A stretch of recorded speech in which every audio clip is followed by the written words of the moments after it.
One, let's remember Andrew Tate, who's now, he wants to do a fight. He's begging. He's begging me to do a fight. Begging me to do a fight.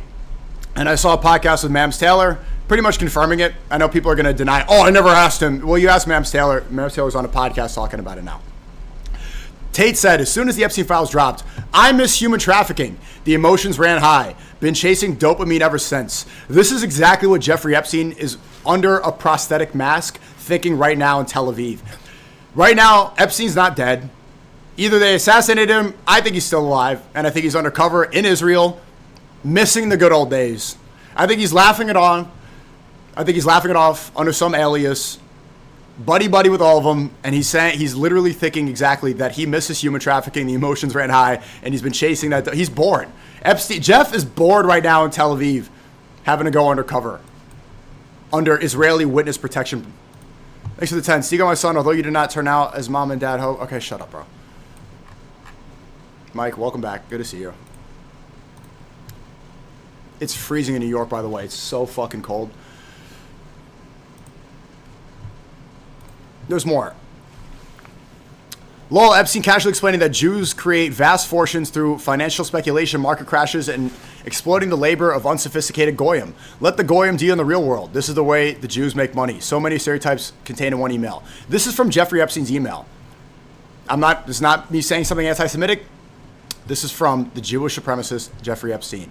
This is the way the Jew make money and made a fortune in the past 10 years.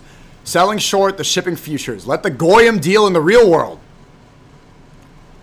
From shipping news, the most dramatic growth has been in shipping futures, which allow shipping companies to lay off risks. The most popular futures are forward freight agreements. FFAs. To deliver goods on a particular route. At some point in the future, they have grown, blah, blah, blah. Basically saying, let the Goyim do the work. Let the Goy us. We got to be out here in the trenches, hustling for bread, debt slaves, paying off mortgages, paying interest on our student loans. And Jeffrey Epstein saying, this is how we make money. Oh, aside from Tate, now running cover for Jeffrey Epstein, top Goy, the fall off is incredible. The fall off is insane. I'll see more from Tristan Tate was saying something else while I was in the studio with Pump yesterday. He said, there's so much to go through, but I'll quickly go over this. Tristan Tate, where is he? Here's Tristan Tate. Got the brutal ratio. Thanks, Nick Fuentes, for this. Nick Fuentes is saying that, put respect on Andrew Tate's name. Thanks, Nick Fuentes, for this. Hey, also, he didn't name you, Tristan. You're the lil bro. Literally, you're lil bro. Nick here is thanking Andrew Tate and Ye, and you're like, thank you. That's not you, lil bro. That's your big brother. You're just around. Like, Tristan's probably upset because he just wanted to wear a pink suit and go on expensive dates with women. Tristan Tate just wanted, they had a good thing going in Romania. They had the cam girl operation. And then his big brother just had to open that damn podcast. They had a great thing going. Andrew misses it. But his ego, he could not stop himself from going on podcasts. They could have been running up. They could have had all that money. They were bragging about making porn, bragging about the cam girl operation. They're saying they miss it and they miss human trafficking. And he just had to go on that damn podcast. But just remember, Tristan, this is not you. You just want to wear the suits. You didn't want to do all this. I'm speaking with my UK lawyers now, and it's likely that his decision made by other people to play HH in Miami is going to be added to some British case file that intends on locking me up again. Are you really going to go blame me? Are you really trying to blame me for going back to jail? When you were in the club turning up, Tristan, this was you in the club. Like, everybody saw it. And I'm going to go to jail. No, bro, your case has nothing to do with this song. Like, this is not what they're prosecuting you for. But it is a good way to be like, the Matrix is attacking. Okay. Not defending Tate because he's a clown, but do you think he's compromised because his family was threatened? What if your family was threatened? Allah forbid. Genuinely asking what you think, say so. No, I think they want to get into politics. I think they made it clear. I think they want to get cool with Elon Musk and Donald Trump. I think they're trying to grift that. They're starting their Bruv party in the UK. They want to be American and British, and they're tired of being influencers. They think they're better, and so they want to level up. They want to be Dana White now. And,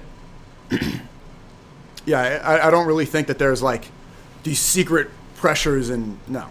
And regardless, it's like, even if that were true, That doesn't mean that you try to scapegoat me for a song that you listened to and played in the Bugatti when it dropped. I blame the responsible party, so. I blame the responsible party, so. Okay, you snitched. You ratted out to people with connections to Netanyahu, and it wasn't even me. You tried to throw me under the bus. It wasn't me. You're still coping about this. You guys, I know this is getting repetitive, but I said playing that song was in bad taste and in poor decision. So, bad taste and poor decision, then tell your brother to stop spamming the hard R every chance he gets. Your brother just tweeted that racism is the reason that he doesn't kill himself. He's saying that saying the hard R is the only thing keeping him alive. And now the song is in bad taste. Then stop saying slurs and making edgy jokes. Stop saying that you miss human trafficking. Stop saying that women can't drive, because that's also in bad taste, dumbass. Thanks for the 10. We know Nick is one of your best friends, but he's one of the biggest streams that he's pushing the left-right goy slap. Yeah, we have a difference of opinion on that. The left-right thing is all a distraction. It's all just to keep us divided and keep the goy happy. The Goyim need something. You need to have a fight. So they give us the right and the left. They give us ice.